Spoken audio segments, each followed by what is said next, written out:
موضوع الدرس في أحوال أهل الكتاب وبيان الحدود والقصاص سورة المائدة تفسير ابن كثير. الحمد لله رب العالمين والصلاة والسلام على أشرف الأنبياء وسيد المرسلين سيدنا محمد وعلى آله وأصحابه أجمعين. اللهم صل على سيدنا محمد وعلى آل سيدنا محمد كما صليت على إبراهيم وعلى آل إبراهيم في العالمين إنك حميد مجيد. أعوذ بالله من الشيطان الرجيم. بسم الله الرحمن الرحيم. وكتبنا عليهم فيها أن النفس بالنفس والعين بالعين والأنف بالأنف والأذن بالأذن والسن بالسن والجروح قصاص فمن تصدق به فهو كفارة له ومن لم يحكم بما أنزل الله فأولئك هم الظالمون. اللہ تبارک و تعالی نے کلام مقدس کی ان آیات مبارکہ میں اور اس سے پہلے جو آیات ہم نے پڑھی ہیں، اللہ تبارک و تعالی نے حدود کا ذکر فرمایا تھا. اور جیسے میں نے عرض کیا ہے نا کہ اللہ نے قرآن میں 5 حدود کا ذکر فرمایا ہے کہ چوری کی حد کیا ہے، ہاتھ کاٹا جائے گا، اور زانی کی حد کیا ہے کہ اگر وہ غیر شادی شدہ ہے تو اس کو 100 کوڑے مارے جائیں گے. فجلدوا كل واحد منهما 100 جلدہ. یہ اللہ کے قرآن میں ہے، نصوص ہیں، اس میں کوئی کسی قسم کی گنجائش نہیں. جب نص آ جائے بات ختم ہو گئی. تو چوری کی بھی حد قرآن میں ہے کہ والسارق والسارقۃ فاقطعوا ایدیہما جزاء بما کسبا نکالا من اللہ. تو یہ 2 حدود. اور اسی طرح شرب خمر کی جو حد ہے وہ اجماع صحابہ سے اور حضور صلی اللہ علیہ وسلم کے عمل سے ثابت ہے، اس کا ذکر قرآن میں نہیں ہے. یاد رکھیں کہ اور یہ ضروری نہیں ہوتا کہ ہر چیز کا ذکر قرآن میں ہو. جو حضور کی زبان مبارک ہے وہ بھی تو اللہ کا حکم ہے. اس لیے ہمیں اللہ نے یہ حکم دیا ہے کہ اطیعوا اللہ و اطیعوا الرسول، میری اطاعت کرو اور میرے رسول کی بھی اطاعت کرو. اور ہمیں پابند کیا ہے کہ ما آتاکم الرسول فخذوہ، جو میرا پیغمبر دے اس کو مضبوطی سے پکڑ لو. وما نہاکم عنہ فانتہوا، اور جس سے منع فرمائے بس رک جاؤ، ہٹ جاؤ. تو حضور کا فرمان جو ہے تو وہ بھی بعین ہی اسی طرح ہے، نص ہے جیسے اللہ کا حکم ہو. کیونکہ پیغمبر خاص طور پہ ایسے معاملات میں ما ینطق عن الہوی ان هو الا وحی یوحی، جب تک کہ اللہ کا حکم نہ آئے وہ بیان نہیں دیتے. جس کی صریح دلیل قرآن میں موجود ہے قصہ بی بی خولہ کا، کہ جب بی بی خولہ نے حضور کی خدمت میں آ کے شکایت کی کہ میرے خاوند نے مجھے زہار کیا ہے، کہا ہے کہ تم میرے لیے انت کا ظاہر امی، میری ماں کی پشت کی طرح ہو، تو وہ عورت حرام ہو جاتی ہے. تو انہوں نے کہا یا رسول اللہ اب میں بوڑھی ہو گئی، میری جوانی کھا گیا، میرا دولت کھا گیا، میرا پیسہ کھا گیا، سب کچھ کھا گیا، اب جو میں بوڑھی ہو گئی حرام بھی کر دیا، تو اب میں بچوں کو چھوڑ کے کہاں جاؤں، میرا فیصلہ کریں. تو حضور نے فرمایا کہ بی بی ما نظرت فی کہ شیء، تمہارے مسئلے میں اللہ کا حکم کوئی نہیں آیا، تو جب تک اللہ کا حکم نہ آئے تو میں تو فیصلہ نہیں کر سکتا ہوں. اب بی بی جھگڑ رہی ہے اور لڑ رہی ہے کہ یا رسول اللہ قرآن میں ہر چیز تو آ گئی لیکن میرا حکم کیوں نہیں آیا. تو اللہ نے سورۃ المجادلہ، وہ جھگڑے والی سورت، قد سمع اللہ قول التی تجادلک فی زوجہا وتشتکی الی اللہ. تو جب عورت نے بار بار کہا حضور ہر بات یہی کہیں کہ خولہ واللہ ما نظرت فی کہ شیء، تیرے بارے میں کوئی حکم نہیں ہے، تو آخر وہ بی بی صاحبہ نے کھڑی ہو گئی اور کہنے لگی کہ اچھا یا رسول اللہ آپ نے تو میرا فیصلہ نہیں کیا، آپ نے میرے ساتھ کوئی ہمدردی نہیں کی. اشتکی الی اللہ، اب میں جا کے اللہ کو شکایت کرتا ہوں.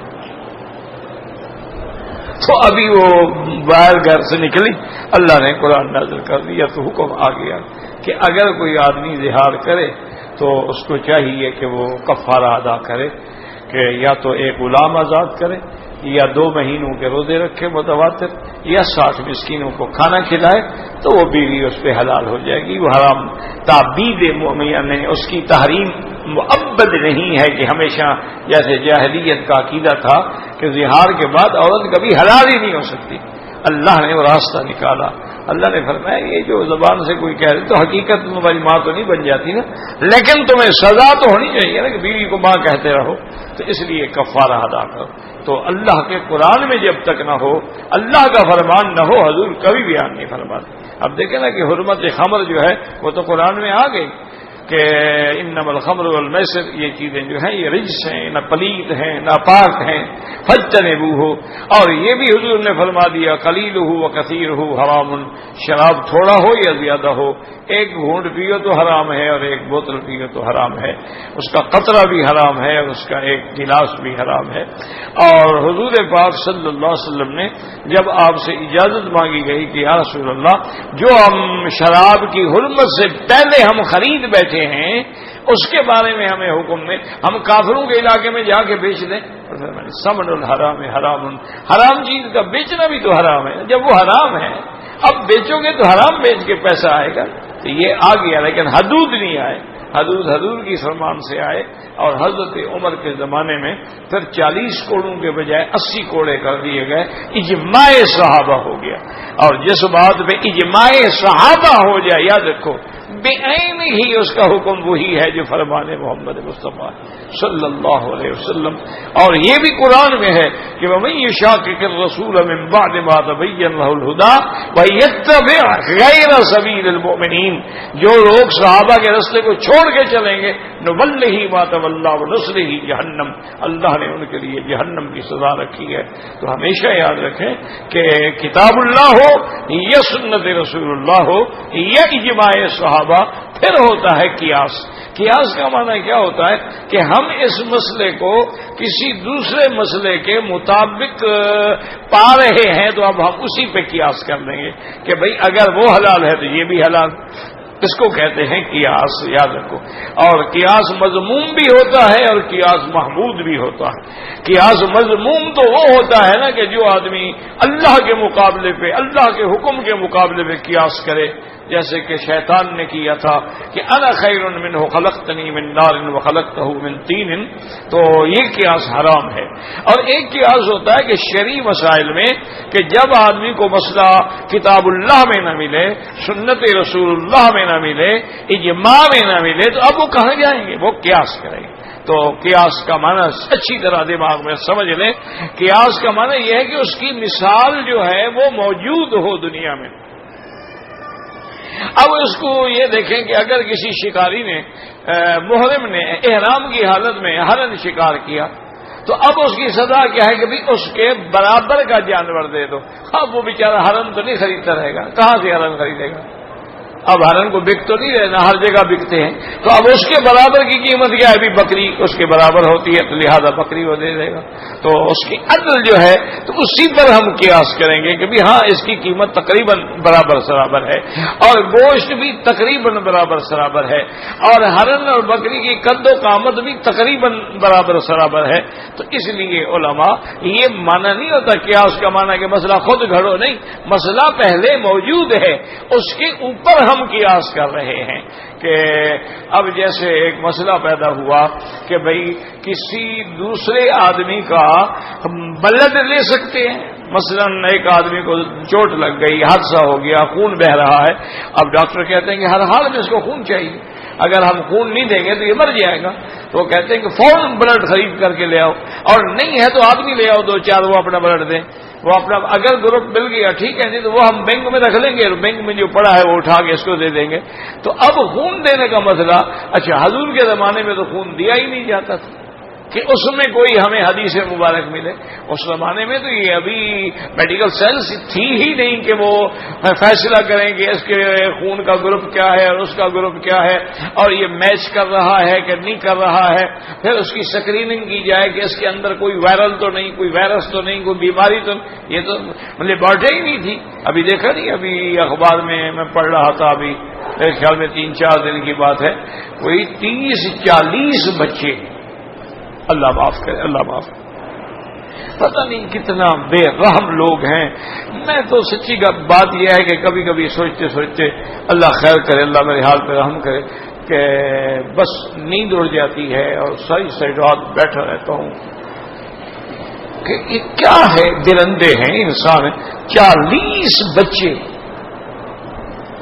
8 سال 7 سال 5 سال 6 سال تھیلیسیمیا کے مریض تھے. تھیلیسیمیا کے مریض ہوتے ہیں کہ جن کو ہر مہینے میں بلڈ دینا پڑتا ہے, ان کا خون ختم ہو جاتا ہے. اللہ معاف فرمائے, اللہ معاف فرمائے. تو خون جو ہے نا جی وہ ٹھہرتا نہیں بدن میں, تو وہ اس لیے پھر وہ جاتے ہیں سینٹر میں, تو وہ اس کا خون مکس کر کے ملا کے میچ کر کے پھر بچوں کو خون دیتے ہیں. اچھا, کبھی یہ ہوتا ہے کہ وہ خون 2 مہینے بھی چل جاتا ہے, کبھی وہ خون میں 1 مہینہ بھی نہیں نکالتا, کبھی جو ہے وہ 15 دن بھی نہیں نکالتا. 15 دن کے بعد پھر آپ کو بلڈ دینا پڑے گا. کیونکہ ہمارے علاقے میں پورے ڈویژن میں یہ تھیلیسیمیا سینٹر نہیں تھا, تو الحمدللہ اللہ نے توفیق دی تو میں نے وہ قائم کیا ہے بہاولپور میں. میرے عزیز ہیں, میرے رشتے دار ہیں, تعلق والے ہیں جو اس کو سنبھال رہے ہیں, چلا رہے ہیں. تو الحمدللہ بہت اچھا سینٹر ہے بہاولپور ہسپتال, وکٹوریہ ہسپتال میں. سینٹرل ایئر کنڈیشن بالکل, اور نیٹ کلین, صفائی ستھرائی ہر چیز سے. اب جب بھی کوئی باہر سے آتا ہے نا, کو منسٹر چیف منسٹر CM کو HM, تو ان کو وہی ہمارے والا وارڈ دکھا دیتے ہیں تاکہ خوش ہو جائیں جی صفائی ہسپتال میں بڑی صفائی ہے.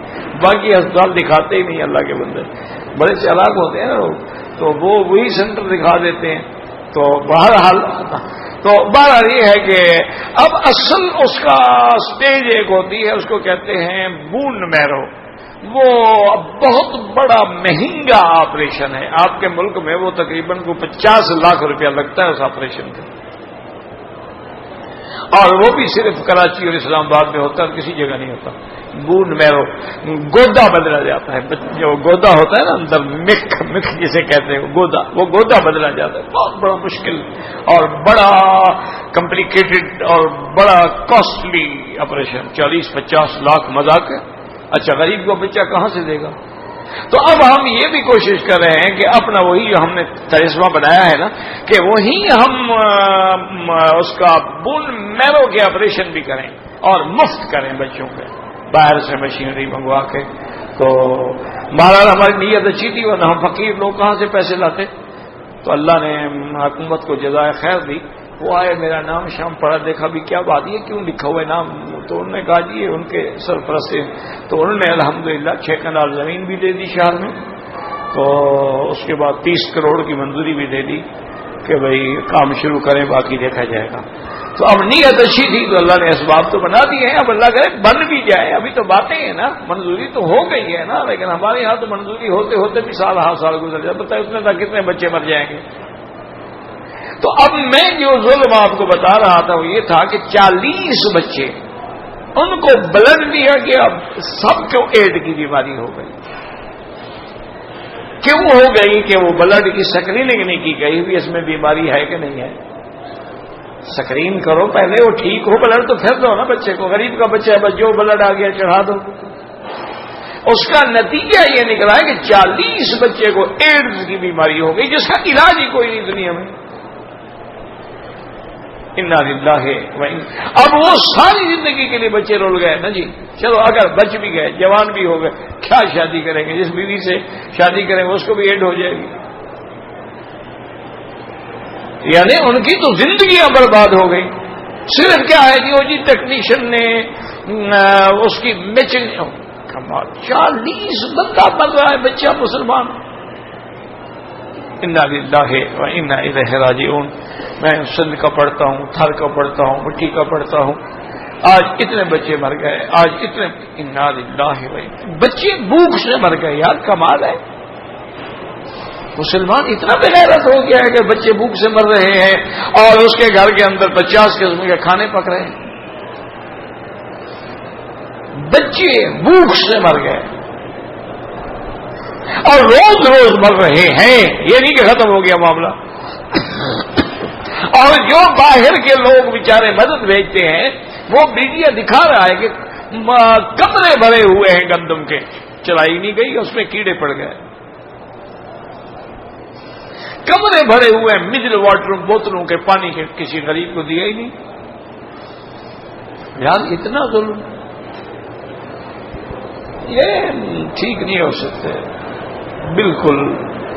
ان کے لیے یا تو پھر کوئی اللہ عقل والا آدمی، یہ پاگل جو پھر رہے ہیں نا، اللہ ان سے بچائے، اللہ کوئی عقل والا آدمی بھیجے کہ جو معاملات کو عقل سے سمجھائے۔ عالمگیر رحمت اللہ علیہ بادشاہ بھی تھا اور عالم بھی تھا، یہ فتاوی عالمگیری جس کے دور میں چھپا ہے، بہت بڑا علم دوست تھا۔ اس کے دور میں یہ ہوا کہ وہ پتہ لگا اس کو کہ یہاں جتنے مولوی ہیں، علماء ہیں، اہل علم ہیں، بیچارے بے روزگار ہیں، کوئی تنخواہ نہیں، کوئی نوکری نہیں، کوئی ان کو تنخواہ نہیں دیتا۔ اگر کسی مسجد میں کوئی امام ہے تو مؤذن بھی وہی ہے، امام بھی وہی ہے، مسجد کا جھاڑو بھی وہی دیتا ہے، اور وہ علاقے کے چودھری اور وڈیرے کا اور خان کا اور سردار کا پابند ہے، وہ آئیں گے تو نماز پڑھائے گا ورنہ کھڑا ہے۔ تو عالمگیر نے، اب دیکھیں نا، وہ بادشاہ تھا، حکم بھی کر سکتا تھا، اس نے عقل سے کام کیا۔ اس نے ایک دن اس کے ملنے کے لیے نواب آیا، ایک پہلے راجے مہاراجے ہوتے تھے، نواب ہوتے تھے، اسٹیٹس ہوتی تھی، ریاستیں ہوتی تھی، تو نواب آیا ملنے کے لیے۔ تو اس نے کہا کہ حضرت نواب صاحب، آج میرا دل کرتا ہے کہ نماز ہم کٹھی پڑھیں، لیکن تم مجھے وضو کرواؤ۔ اب نواب کی طاقت تو نہیں تھی نا کہ بادشاہ کو کہے کہ نہیں، انہوں نے کہا صحیح، میرے لیے تو بڑی سعادت ہے، تو امام میں چلے گئے۔ انہوں نے کہا اچھا پہلے مجھے وضو سے پہلے یہ بتا دو کہ وضو کے فرض کتنے ہیں؟ انہوں نے کہا حضرت یہ تو مجھے پتہ نہیں۔ انہوں نے کہا اچھا چلو واجبات کتنے ہیں؟ انہوں نے کہا حضرت یہ بھی پتہ نہیں۔ انہوں نے کہا سنتیں کتنی ہیں؟ انہوں نے کہا حضرت یہ بھی پتہ نہیں۔ انہوں نے کہا بھائی جب پتہ ہی نہیں تو وضو کیا کرواؤ گے؟ اچھا تم جاؤ، میں خود وضو کر دوں گا۔ دوسرے دن ایک اور وزیر کو بلا لیا، اس نے کہا بھی یہ زکوٰۃ کا نصاب کتنا ہے، سونے کا چاندی کا؟ اس نے کہا جی اس کا تو نصاب جو ہے مجھے معلوم نہیں ہے۔ انہوں نے کہا اچھا اگر ہمارے پاس 200 بکری ہو تو زکوٰۃ میں کتنی بکریاں دینی پڑیں گی؟ اس نے کہا حضرت مجھے یہ بھی پتہ نہیں۔ اچھا تمہیں پتہ نہیں؟ چلو کوئی بات نہیں، ٹھیک جاؤ۔ تیسرے وزیر کو بلایا تو اس سے جناب اس نے دعائے قنوت پوچھ لی۔ اب اس کو نماز پڑھنا نہیں آتا، دعائے قنوت کہاں آئے گی؟ تو اسی طرح ہر وزیر کو بلاتا کیا، کسی سے کوئی مسئلہ، کسی سے کوئی مسئلہ، کسی سے کوئی مسئلہ، اور کوئی بھی نہ بتا سکا نہیں۔ اب وہ وزیر اور مشیر اور نواب اور سارے وڈیرے انہوں نے کہا یار مولویوں کو تلاش کرو، مولویوں کو کہو ہمیں سکھائیں، ورنہ بادشاہ میں نکال دے گا، وہ کہے گا ان لوگ کے پٹھے وضو نہیں جانتے۔ اب جناب ہر آدمی مولوی کے پیچھے بھاگ رہا ہے، مولوی صاحبان بھی اکڑ گئے، نہیں جناب ہم تو 1000 روپیہ تنخواہ لیں گے، نواب ہے وہ غریب تھوڑا ہے۔ سارے اس کے علاقے کے مولوی جو تھے نا جی اعلیٰ تنخواہوں پہ برسر روزگار ہو گئے، کسی کو 2 کو وزیر تنخواہ دے رہے ہیں، 2 کو نواب دے رہے ہیں، 2 کو وہ دے رہے ہیں، سب کو ضرورت پڑ گئی نا مولوی کی۔ تو عقل سے کام لے لیا، کوئی جھگڑا بھی نہیں ہوا، لڑائی بھی نہیں ہوئی، اور سارے مولوی بھی برسر روزگار ہو گئے۔ یا پھر حجاج ہو جس کے دل میں اللہ نے رحم کا مادہ ہی نہیں رکھا تھا،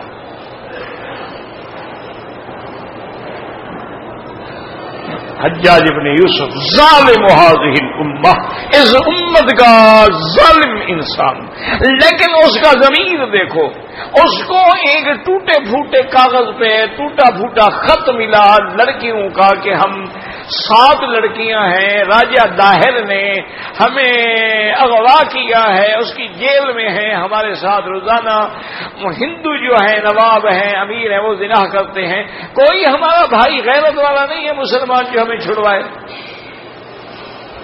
وہ خط چلتے چلتے چلتے چلتے کہاں سے چلا؟ آپ کے دیبل سے، اس وقت کراچی کو دیبل کہتے تھے، وہاں سے چلتے چلتے جو ہے جی وہ بغداد میں پہنچا خط، حجاج نے پڑھا تو کانپ گیا، اسے اسی وقت خطبہ دیا، انہوں نے کہا مسلمانوں دعا کرو اور ہماری بیٹیاں، ہماری بہنیں، ہماری بچیاں ہندو کی قید میں، ہندو اس سے زنا کر رہا ہے، بچیاں رو کے فریاد کر رہی ہیں، اپنے داماد کو بلایا، محمد بن قاسم اس کا داماد تھا، بھتیجا بھی تھا داماد بھی تھا، اس کو کہا کہ لشکر لے کے جاؤ اور بالکل ابتدا سے لے کر پورا سندھ فتح کرو، راجہ داہر کی اینٹ سے اینٹ بجا ڈالو اور اس کا سارے خاندان کا حرم اور عورتیں جو ہے قید کرو۔ یہ جناب وہ چلتے چلتے چلتے، اس زمانے میں اونٹوں کا سفر تھا، ہوائی جہاز تو نہیں تھے کہ اڑ کے آ جاؤ۔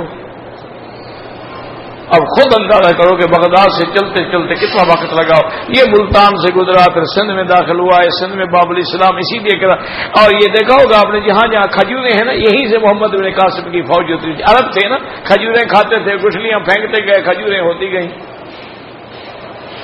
جہاں جہاں آپ کو کھجوریں نظر آئے سمجھ لو اسی روٹ سے گزرا ہے محمد بن قاسم، اور اس نے سندھ میں آ کے جناب راجہ داہر کی اینٹ سے اینٹ بجا ڈالی، اس کا اقتدار ختم کر دیا، اور ایسا انصاف کیا کہ ہندو ہاتھ باندھ کے کھڑے ہوتے وہ کہتے تھے یہ انسان نہیں دیوتا ہے، آسمان سے اترا۔ آج تو ہمارے بچے مر رہے ہیں بھوک سے، روزانہ خبریں دیکھ رہے ہیں، یوں ہی نہیں، پرواہ ہی نہیں ہوتی، انا للہ و انا الیہ راجعون۔ تو بہرحال یاد رکھو قیاس کا معنی یہ ہوتا ہے کہ بھئی اب خون دینا ہے تو قرآن حدیث میں تو مسئلہ نہیں ہے، تو علماء نے اجتہاد کیا اور سارے مسئلے سامنے رکھے کہ بھئی اگر دوسری عورت ایک بچے کو دودھ پلا سکتی ہے، ماں بیمار ہو گئی، ماں دودھ نہیں پلا سکتی، تو اب کیا ہے بھی دایا دودھ پلا دے، یا بیمار نہ بھی ہو، ویسے جیسے بڑی عورتیں دودھ نہیں پلاتی، دایا رکھ لیتی ہیں وہ دودھ پلاتی، آیا رکھ لیتی ہیں وہ دودھ پلاتی، اور عرب میں تو خیر رواج یہی تھا کہ بچہ پیدا ہوتا دایا آگے لے جاتی تھی۔ سرکار دو عالم کا اپنا دیکھ لیں کہ بی بی حلیمہ کا دودھ پیا آپ نے بنو سعد میں جا کر، تو اس لیے حضور فخر فرماتے تھے، فرماتے ولدت بمکہ وربیت فی بنو سعد، کہ میں مکے میں پیدا ہوا اور بنو سعد میں میں نے بچپن گزارا ہے، تو میری زبان اگر فصیح نہیں ہوگی تو کس کی زبان فصیح ہوگی؟ تو بہرحال تو دوسری عورت کا دودھ پلانا جائز ہے، وہ پیسے سے پلائے یا مفت پلائے یا ہمدردی میں پلائے، تو اگر دودھ پلانا جائز ہے تو علماء نے اسی پہ قیاس کر لیا کہ بھی وہی دودھ اندر جا کے خون بنتا ہے، تو اگر دوسرے آدمی کے دودھ جائز ہے تو خون دینا بھی جائز ہے، یہ ہوتا ہے قیاس، سمجھ رہے ہیں؟ تو ایسے نہیں ہوتا کہ خود گھڑ لو مسئلہ، خود نہیں گھڑے جا، دیکھنا قرآن سنت کو پڑتا ہے، اصل قرآن و سنت ہوتی ہے، یاد رکھو ہمیشہ۔ فقہا کا کام یہ ہوتا ہے کہ جیسے سنار کے پاس جاتے ہو نا، اصل سونا چاندی ہوگا، اب سنار سے کہیں گے جی یہ کنگن بنا دو، یہ انگوٹھی بنا دو، یہ جناب ہمیں ٹیکا بنا دو، یہ جھومر بنا دو، یہ ہمیں جناب بالیاں بنا دو، تو اصل تو وہ قرآن و سنت ہے، اس سے علماء جو ہے آگے مسائل کا استنباط کریں گے۔ اسی طرح یہ فقہا کا کام ہوتا ہے، اصل قرآن و سنت ہے، لیکن مسئلہ جوں جوں درپیش آئے گا وہ استنباط کرتے چلے جائیں گے، مسائل کو نکالیں گے۔ تو اللہ نے قرآن میں، اچھا اسی طرح جو آدمی کسی محسنہ پہ تہمت لگائے اس کے لیے بھی 80 کوڑا حد ہے، جیسے بی بی عائشہ رضی اللہ عنہ پہ تہمت لگائی گئی، حضور نے 80 کوڑے مارے تہمت لگانے والوں کو۔ تو بہرحال مانا یہ کہ ان حدود کا قرآن میں ذکر ہے۔ اچھا اسی طرح حد رجم ہے، رجم مانا اگر شادی شدہ مرد اور عورت زنا کریں، حد یہ ہے کہ مار ڈالو، یہ قرآن میں مذکور نہیں ہے، آیت تھی لیکن منسوخ و تلاوت ہے، لیکن حکم باقی ہے۔ تو حضور پاک نے بھی رجم فرمایا، خلفائے راشدین نے بھی رجم فرمایا، اور یہی حکم تورات میں بھی موجود تھا، یہی حکم تورات میں بھی موجود تھا. وہ ویسے یہودی نعوذ باللہ وہ اللہ کی تورات بھی بدل دیتے تھے, فتویٰ بھی بدل دیتے تھے. یشترون بآیاتی ثمنا قلیلا, تھوڑے پیسے لے کر مسائل بدل. امیر آدمی آ جاتا تو مسئلہ اور ہو جاتا, غریب آ جاتا تو مسئلہ اور ہو جاتا تھا. تو یہ سارا بیان الحمدللہ ہم پڑھ چکے ہیں. اللہ نے فرمایا والسارق والسارقۃ فاقطعوا ایدیہما جزاء بما کسبا نکالا من اللہ واللہ عزیز حکیم. چور مر دیا, عورت چوری کرے ان کے ہاتھ کاٹے جائیں گے. اور یاد رکھو ہاتھ سے مراد بھی دایاں ہاتھ ہے, چونکہ حضور کے زمانے میں جن کا بھی ہاتھ کاٹا گیا وہ دایاں کاٹا گیا. اور یہ اللہ کی طرف سے اس کی سزا ہے جو انہوں نے برا کیا تھا, اس کے لیے عذاب ہے. اللہ غالب بھی ہیں, حکمت والے بھی ہیں. ومن تاب من بعد ظلمہ واصلح لا يتوب علیہ. اگر ہاتھ کاٹا گیا اس میں اتنا بڑا جرم ثابت بھی ہو گیا, لیکن اگر وہ توبہ کرے اور سچی توبہ کرے, اور سچی توبہ کی علامت کیا ہے کہ توبہ کے بعد اپنے آپ کو ٹھیک کر ڈالے, اصلاح اس کے اعمال ٹھیک ہو جائے. پہلے ڈاکو تھا, چور تھا, اب امانت والا بن گیا ہے. پہلے جھوٹ بولتا تھا, اب سچ بولتا ہے. پہلے بے نمازی تھا, اب نمازی ہو گیا, مانے اصلاح ٹھیک ہو گیا. وَإِنَّ اللَّهَ يَتُوبُ عَلَيْهِ. اصلاً اللہ تبارک و تعالیٰ ایسے بندے کی توبہ قبول فرماتے ہیں. ان اللہ غفور الرحیم, اللہ بخشنے والے ہیں, مہربان ہیں. اب اگر کوئی کہے کہ ایسی سزا کیوں دی ہے تو وہ بھی بتلا دیا.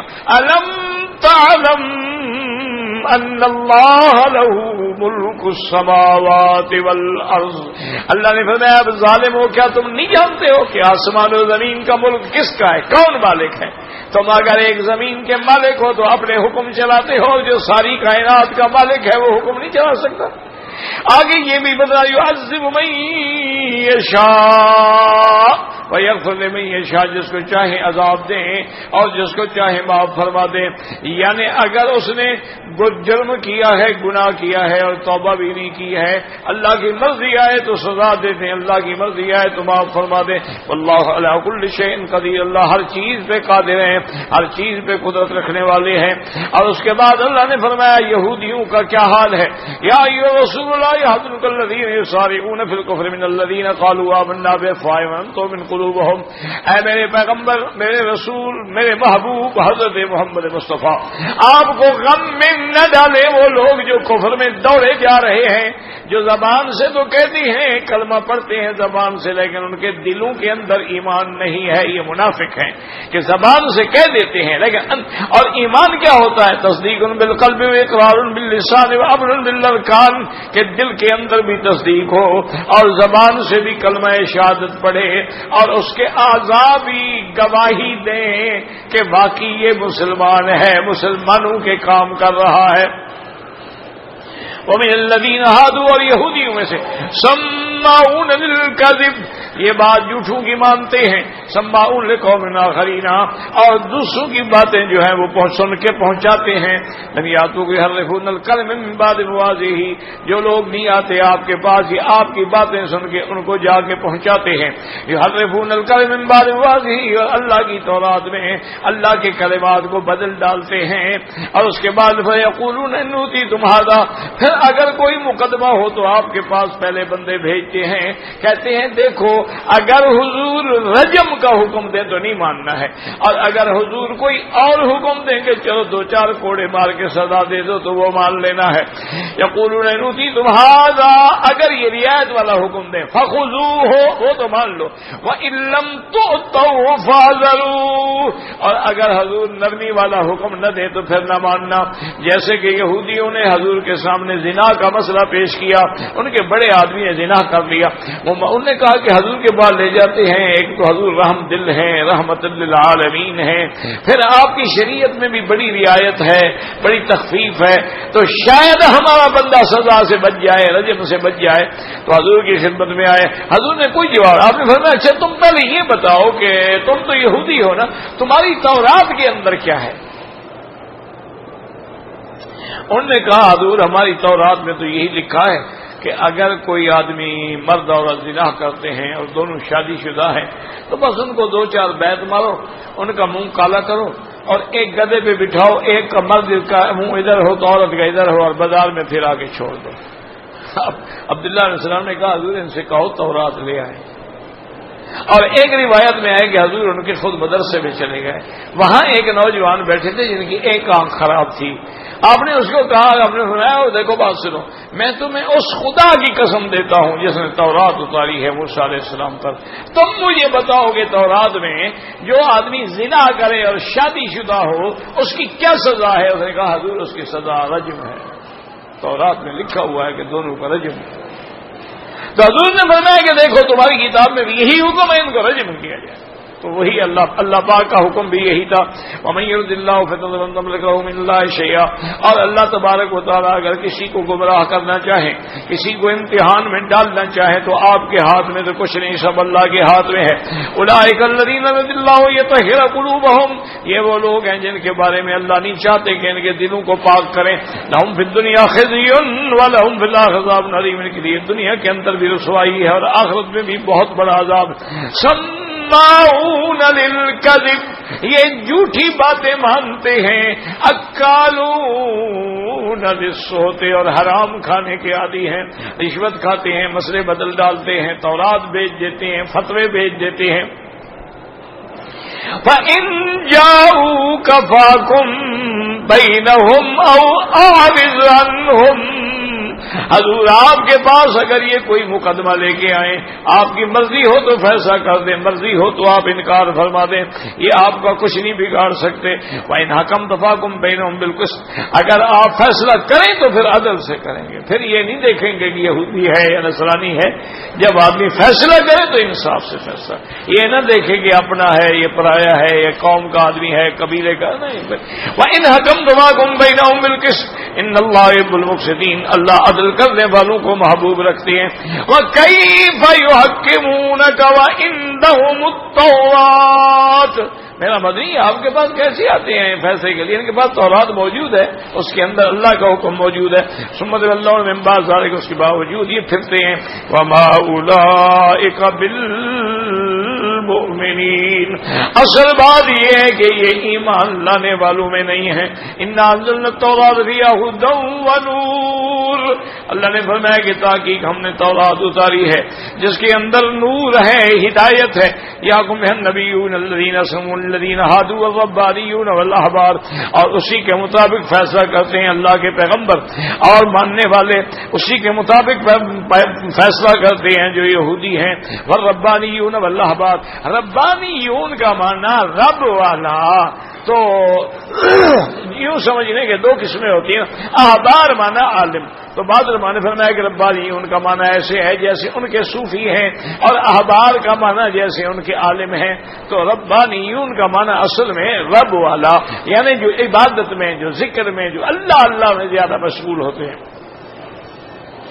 بِمُسْتَحْفِظُوا مِنْ كِتَابِ اللَّهِ وَكَانُوا عَلَيْهِ شُهَدَاءَ.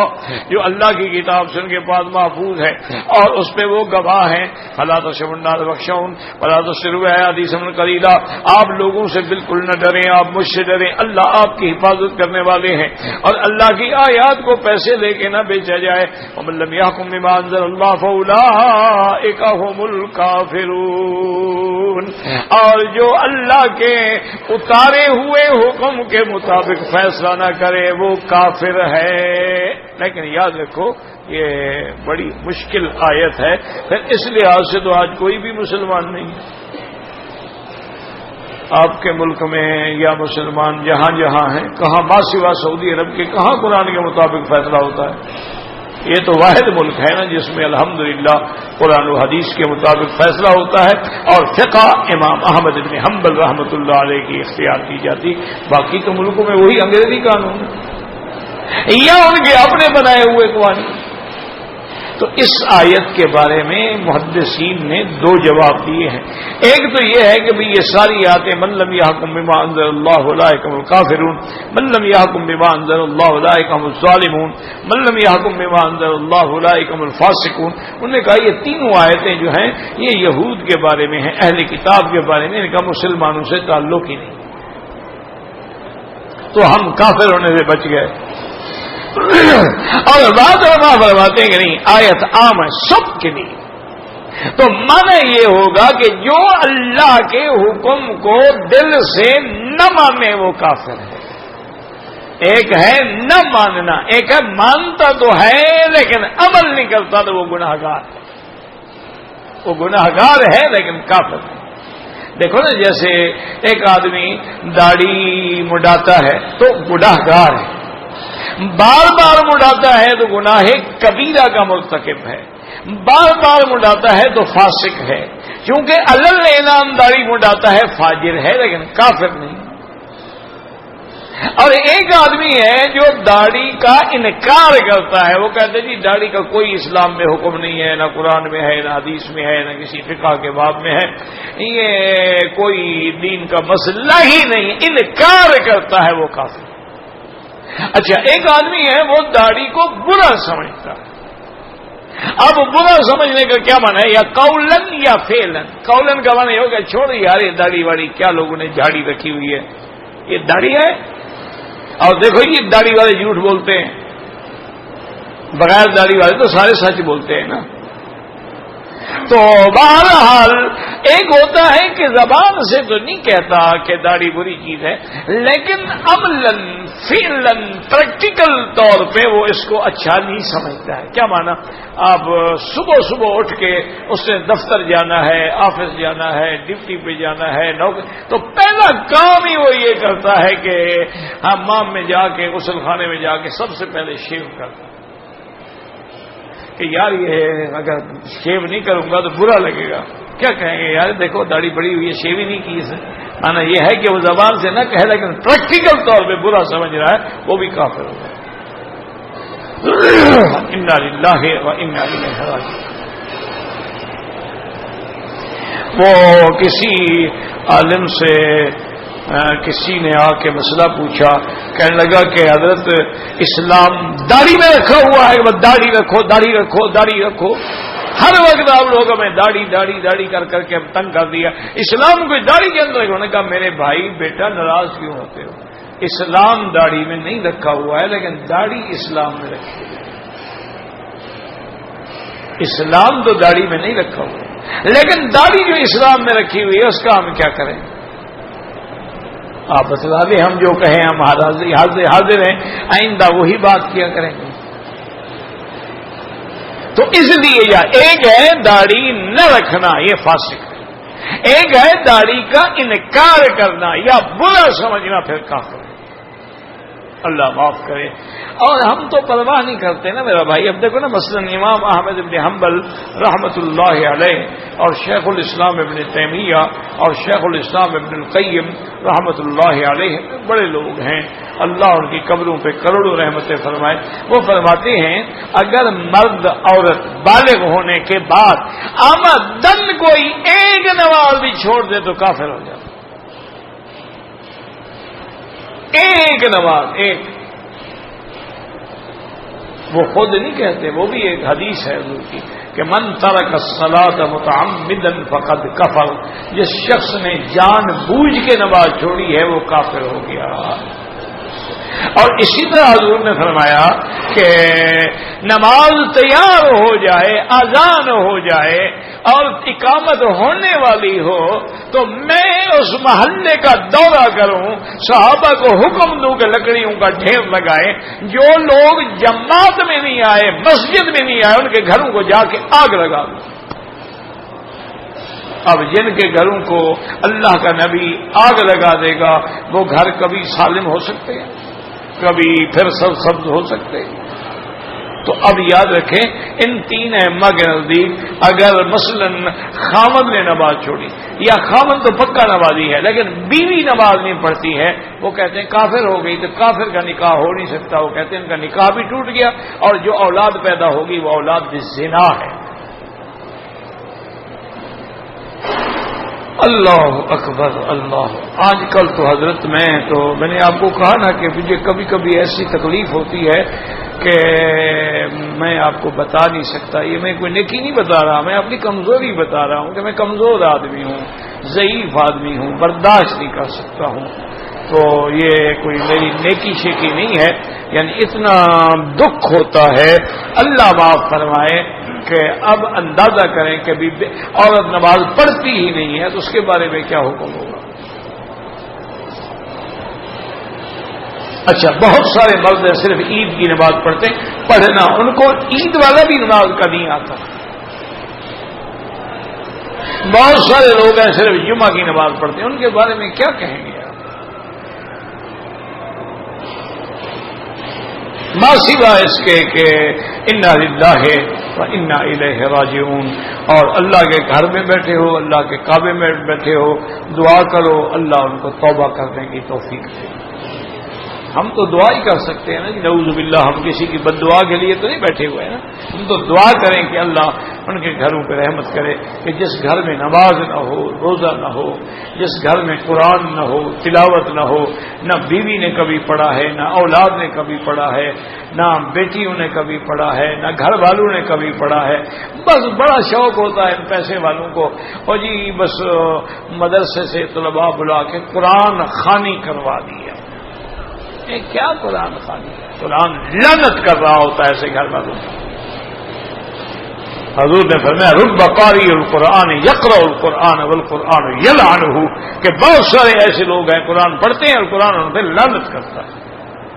صحابہ نے پوچھا حضور وہ قرآن پڑھ رہا ہے، فرمایا قرآن میں ہے لعنت اللہ الکاذبین، جھوٹے پہ خدا کی لعنت.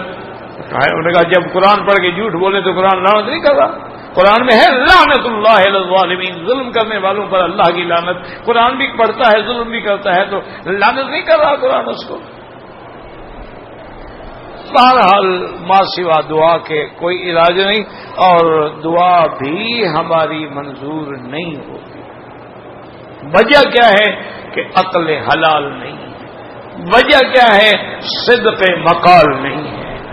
وجہ کیا ہے؟ ہمارے اندر جو غذا ہے وہ حرام سے گئی ہوئی ہے. تو جب آدمی کی غذا حرام ہو اور روٹی حرام ہو، تنخواہ حرام ہو، تو لاکھ دعائیں مانگے کہاں قبول. دیکھو نا جی، مولوی کو چھوڑو، اتنا فتویٰ تو آپ بھی جانتے ہیں نا. اگر ایک مٹکا ہو بڑا جس میں 40 کلو دودھ ہو، اگر اس میں ایک چھٹانگ پیشاب ڈال دو تو سارا پلیت ہو جائے گا یا وہ تھوڑا سا حصہ پلیت ہوگا؟ بھئی پیشاب تو ایک چھٹانگ ہی ڈالا ہے نا، وہ تو 40 کلو ہے. تو معنی کیا ہے کہ سارا حرام ہو جائے گا. اب خزانے میں پیسے آتے ہیں، اس میں تمباکو کی بھی ٹیکس ہے، اس میں سگریٹ کی بھی ٹیکس ہے، اس میں ظالمانہ بھی ٹیکس ہے، پیدائش پہ بھی ٹیکس ہے، موت پہ بھی ٹیکس ہے، چولہے پہ بھی ٹیکس ہے، زمین پہ بھی ٹیکس ہے، اور چکلے میں جو عورتیں زنا کرواتی ہیں ان کا بھی لائسنس بنتا ہے، اس پہ بھی ٹیکس ہے. وہ سارا خزانے میں جمع ہوتا ہے تو پیسے کتنے حلال رہ گئے؟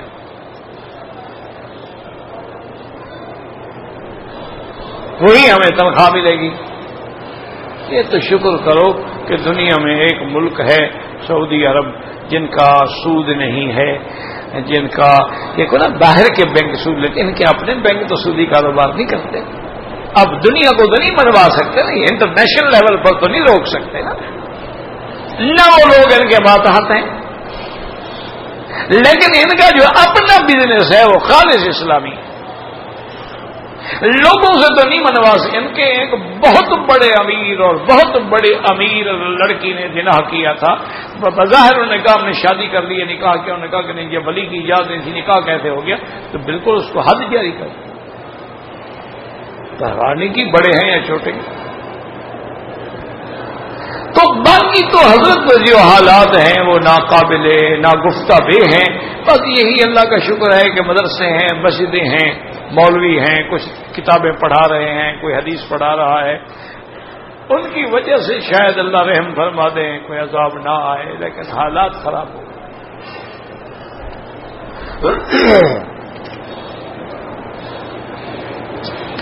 اب اس کے بعد جناب یہ ہے کہ ہم نے جو آج کی آیت مبارک پڑھی ہے اس میں اللہ تبارک و تعالیٰ یہ فرماتے ہیں وَكَتَبْنَا عَلَيْهِمْ فِيهَا.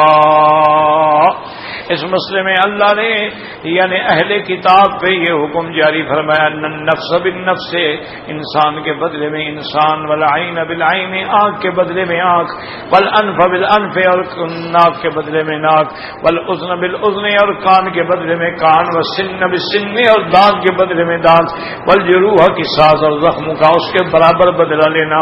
فمن تصدق به فهو کفارۃ اللہ، اگر کوئی آدمی اپنا گناہ معاف کر دے، اس کو زخمی کیا کسی نے، دانت توڑے لیکن اس نے معاف کر دیا ہے، تو یہ اس کا معاف کرنا جو ہے اس کے گناہوں کا کفارہ ہو جائے گا. ومن لم يحكم بما انزل الله فاولئک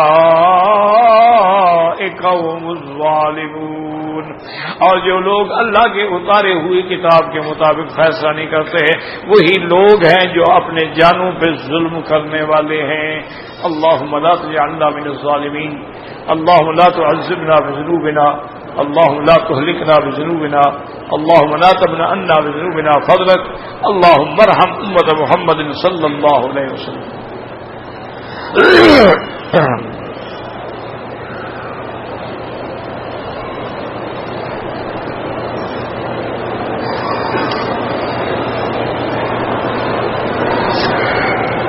حضرت سلیمان علیہ السلام نے یہ کیسے دعا مانگی رب ہب لی من لدنک، کہ مجھے بادشاہی مل جائے، لا ينبغی لأحد من بعدی، ایسی کسی کو میرے بعد نہ ملے.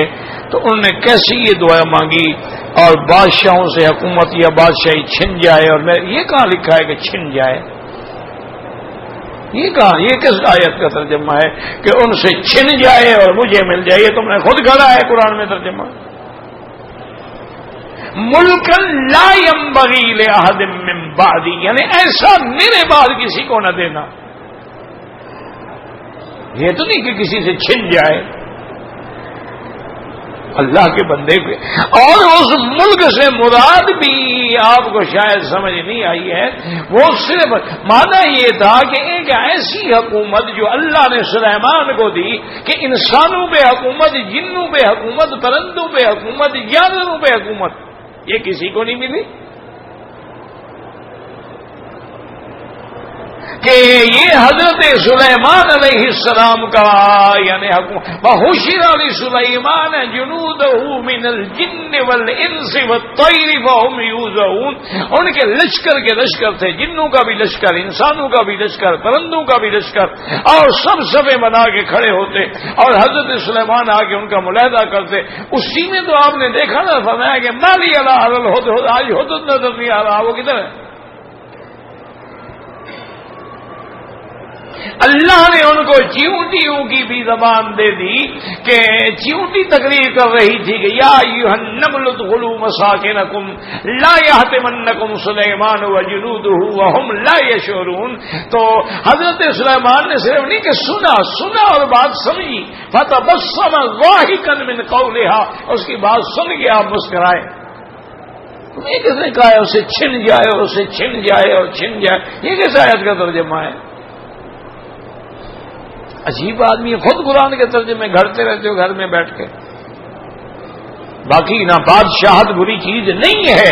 اگر بادشاہت بری چیز ہوتی، ملوکیت بری چیز ہوتی، اللہ حضرت داؤد علیہ السلام کو بادشاہ نہ بناتے، اللہ حضرت سلیمان علیہ السلام کو بادشاہ نہ بناتے، اللہ حضرت یوسف علیہ السلام کو بادشاہ نہ بناتے. اور اللہ نے قرآن میں اپنی نعمتوں میں ذکر فرمایا ہے کہ اللہ نے تمہارے اندر ہے بنو اسرائیل انبیاء وجعلکم ملوکا، تمہارے اندر ہم نے نبی بھی پیدا کی اور بادشاہ بھی بنایا. تو بادشاہت تو انعام ہے. اگر وہ بری چیز ہے تو اللہ کیسے اس کو انعام میں ذکر کر رہے ہیں؟ اصل مسئلہ یہ نہیں، اصل مسئلہ یہ ہے کہ بادشاہت ہو، خلافت ہو، صدارت ہو، امارت ہو، پارلیمنٹیرین ہو، پریزیڈنسی، اصل بات یہ ہے کہ اگر وہ اللہ کے تابع ہے تو سب ٹھیک ہے، اگر وہ اللہ کے تابع نہیں ہے تو سب غلط ہے. اصل بات صرف یہ دیکھنی ہے. اور اللہ نے حضور کو بھی فرمایا کہ تم نبی اور بادشاہت لینا چاہتے ہو، اور فرمایا کہ نہیں، مجھے بادشاہت نہیں چاہیے. بس میں تو الفقر فخری، میں اسی طرح رہنا چاہتا ہوں کہ ایک وقت کھانا مل گیا تو تیرا شکر کیا، نہ ملا تو صبر کیا، بس یہی میرے لیے کافی۔ ایسے نہ گھڑے کرو مسئلے خود گھر بیٹھ کے۔ ٹھیک ہے، اللہ کے پیغمبر نے دعا مانگی اور اللہ نے آپ کے بعد کسی کو نہیں دی، اور کون گزرا حضرت سلیمان کے بعد جس کو چیونٹی کی زبان سمجھ آتی ہو، اور کون گزرا ہے؟ تو اللہ سے دعا مانگی، اللہ نے قبول کر لی، اور اگر وہ دعا ناجائز ہوتی تو اللہ قبول کیوں کرتے؟ کس پہ اعتراض کر رہے ہو، خدا پہ یا سلیمان پہ؟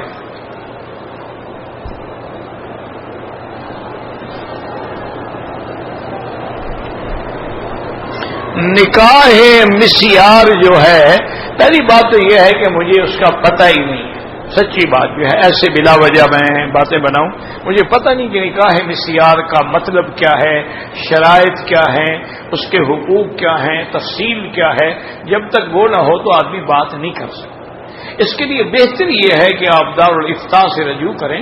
یہاں اللہ کا شکر ہے اسلامی حکومت ہے، اور کوئی شہر ایسا نہیں ہے جہاں دارالافتاء نہ ہو۔ مکہ میں ہے، جدہ میں ہے، مدینہ میں ہے، ریاض میں ہے، طائف میں ہے۔ تو وہاں آپ پوچھیں مفتی سے، جو یہاں مفتی ہو آپ کے علاقے میں، وہ آپ کو بتائیں گے کہ نکاح مسیار۔ باقی رہا آپ کا متے کے بارے میں پوچھنا، گزارش یہ ہے کہ متے کو تو اللہ کے نبی نے حرام قرار دیا، پوچھنے کی کیا ضرورت ہے جناب؟ جو چیز اللہ نے قرآن میں حرام کر دی، حدیث رسول میں حرام کر دی، اس کا مسئلہ آپ کو کیوں دماغ میں اٹک رہا ہے؟ شیعہ کا متا وہ تو قرآن میں ہے، والذین هم لفروجهم حافظون۔ مومن کی نشانی کیا ہے کہ اپنی شرم گاہوں کی حفاظت کرنے والے، الا علی ازواجہم او ما ملکت ایمانہم۔ اب ان کے لیے صرف دو چیزیں حلال ہیں، یا بیوی حلال ہے یا مملوکہ حلال ہے۔ فمن ابتغى وراء ذلك، ان کے علاوہ کوئی اور رستہ ڈھونڈے، فاولئک هم العادون، وہ ظلم کرنے والے ہیں۔ تو اور تو رستہ ہی کوئی نہیں، یا نکاح حلال ہے یا باندی حلال ہے، متا تو ختم ہو گیا۔ نہا رسول اللہ صلی اللہ علیہ وسلم عن المتعہ، حدیث میں ہے کہ حضور پاک نے متعہ سے حرام کر دیا، منع کر دیا۔ تو جو چیز حرام ہو گئی اس کا مسئلہ کیوں پوچھتے ہو؟ پھر اس کا نکاح مسیار سے کیا تعلق ہے؟ نکاح میں گواہ ہوں گے، متعہ میں تو کوئی گواہ نہیں ہوتا۔ متے کا معنی تو یہ ہوتا ہے نا جی کہ مرد اور عورت خود طے کر لیتے ہیں کہ جی میں آج کی رات آپ کے پاس گزارنا چاہتا ہوں، آپ کتنے پیسے لیں گے؟ انہوں نے کہا جی 100 ریال۔ انہوں نے کہا ٹھیک ہے، یہ ہے متا۔ نہ گواہ ہے، نہ خطبہ ہے، نہ نکاح ہے۔ اچھا، نہ وہ عورت اگر یہ بندہ کل مر جائے نہ وہ وارث بنے گی، نہ وہ عورت مر جائے نہ یہ وارث بنے گا، اس میں تو کچھ ہے ہی نہیں نا، وہ تو صرف وقت نکالنے کا فائدہ ہے نا۔ جیسے آپ کے ملک میں طوائفیں ہوتی ہیں، یہ ساری وہ سمجھتی ہیں متا کر رہے ہیں، اسی لیے وہ ساری شیعہ ہو جاتی ہیں نا۔ جس ملک میں بھی طوائف ہوگی نا فوراً شیعہ ہو جاتی ہے، گانے والے، بجانے والے، شوبز والے سب شیعہ ہو جاتے ہیں۔ وجہ کیا ہے کہ ان کو گنجائش ملتی ہے متا کے اعتبار سے، کیونکہ وہ کہتے ہیں ہم بھی گناہ نہیں کر رہے، ہم تو متا کر رہے ہیں۔ اللہ کے بندے تو ادھر نکاح ادھر متے کو ملا رہے ہو۔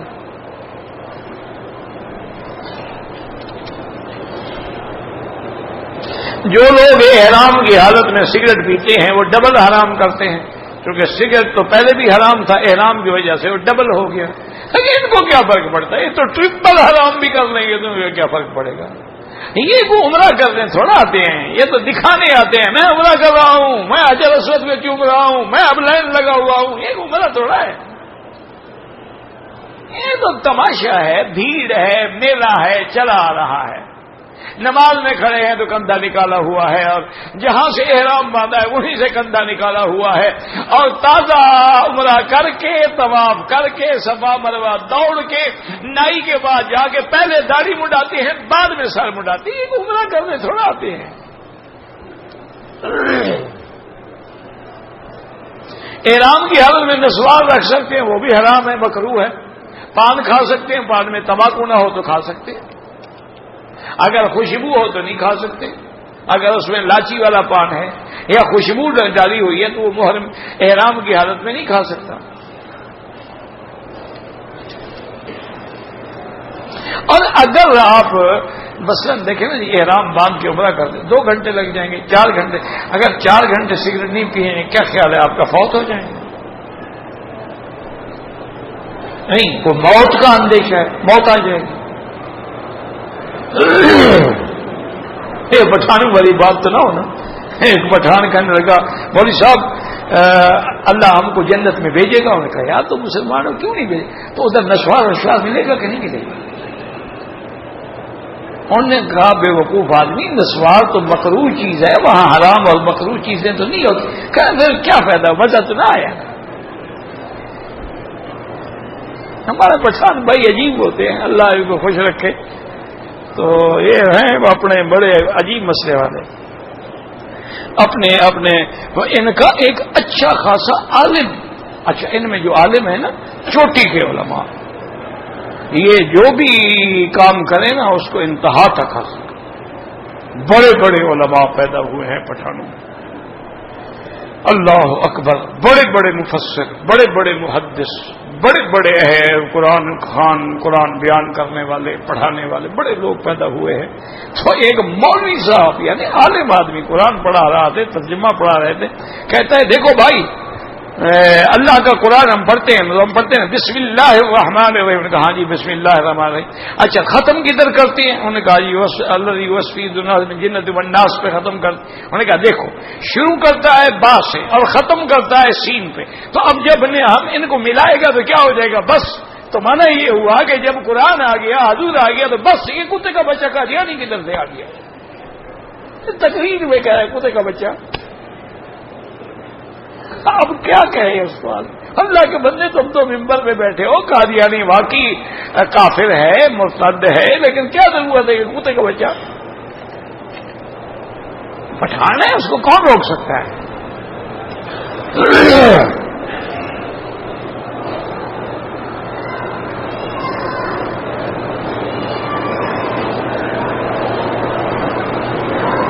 میرا بھائی آپ نہیں سمجھ سکتے کہ نماز میں نبی کا خیال آ جائے. ایک تو مصیبت یہ ہے کہ مسئلہ نہیں سمجھتے. معنی یہ ہے کہ نماز جو ہے اس میں ہمیں کیا حکم ہے کہ کس کا خیال ہو؟ اللہ کا. ان تعبد اللہ کا انک تراہ. تو اب اللہ کا خیال چھوڑ کے حضور کی طرف خیال چلا جائے تو نماز نہیں ہوگی, کیونکہ نماز اللہ کی ہے کہ نبی کی ہے. باقی یہ نہ مانا آتا رہے. مانا یہ ہے کہ وہاں سے توجہ ہٹا کے اللہ سے ادھر لگا لیں گے تو نماز نہیں ہوگی.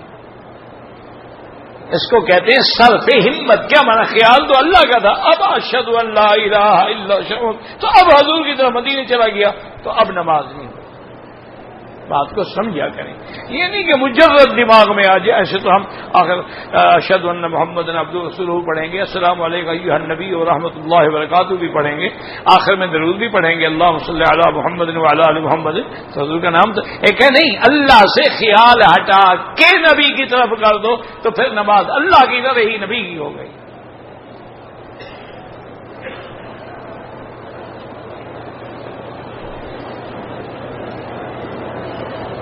اسلام میں زنا کے لیے حد ہے.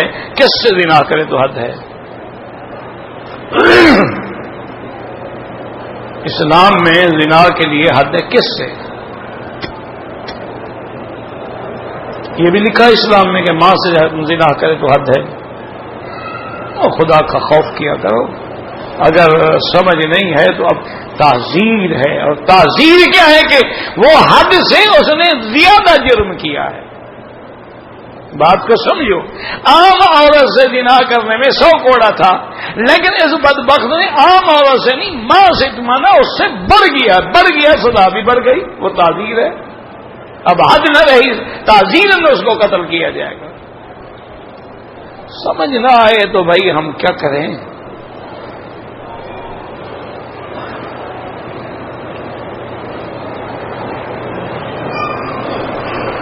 کہتے جی کہ میں نے شادی کی اور 2 مہینے کے بعد یہاں آ گیا. اس نے پیچھے تنسیخ کا نکاح کا دعویٰ کر دیا. تو آپ نے بھی اچھا نہیں کیا نا کہ 2 مہینے کے بعد ادھر کیوں آ گئے؟ یا تو بیوی کو ساتھ لے آتے یا خود بھی تشریف نہ لے آتے، تمہارے بغیر بھی مکہ شریف آباد تھا۔ تو انہوں نے تنسیق کا دعویٰ کر دیا اور جج نے 3 پیشی دینے کے بعد فیصلہ کر دیا، تو قانون جانے تم جانو، شریعت میں تو طلاق نہیں ہوئی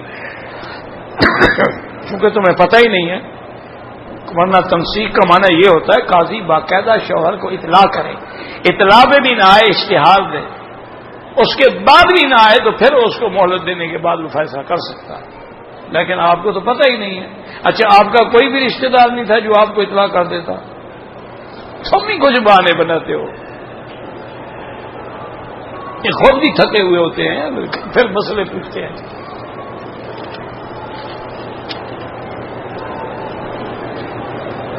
ابھی تو میرا بھائی آپ کے ملک میں کیا ہو رہا ہے، ایک آدمی سے پیسے لیتے ہیں، اس کے ساتھ جناب قول و قرار ہوتے ہیں، نکاح دوسرے سے کر لیتے ہیں۔ انا للہ و انا الیہ راجعون۔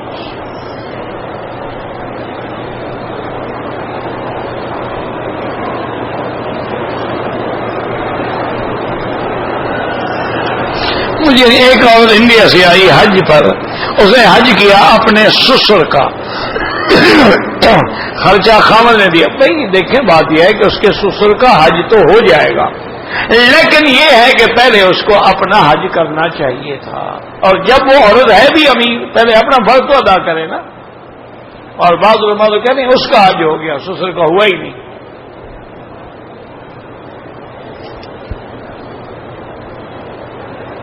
میری ماں کی عمر 60 سال ہے، وہ اگر حج عمرہ گروپ کے لوگ جو آ رہے ہیں ان کے ساتھ آ جائے، میرا بھائی بات 60 سال کی بھی جوانوں سے بھی تکڑی ہوتی ہیں۔ جیسے 60 سال کے بہت سارے لوگ ہیں ساٹھا پاٹھا، وہ آج شادیاں کر رہے ہیں، تو بعض جو ہیں وہ 60 سال کی بوڑھی ہو جاتی ہے، کمزور ہوتی ہے، اس کو کوئی خواہش نہیں ہوتی۔ ابھی آپ خود دیکھو، اگر واقعی وہ ان چیزوں سے دور ہے تو آ سکتی ہے عورتوں کے ساتھ مل کے، اور اگر وہ صحت مند ہے، اس کے اندر ابھی خواہش ہو سکتی ہے، نہیں آنا چاہیے بغیر محرم کے۔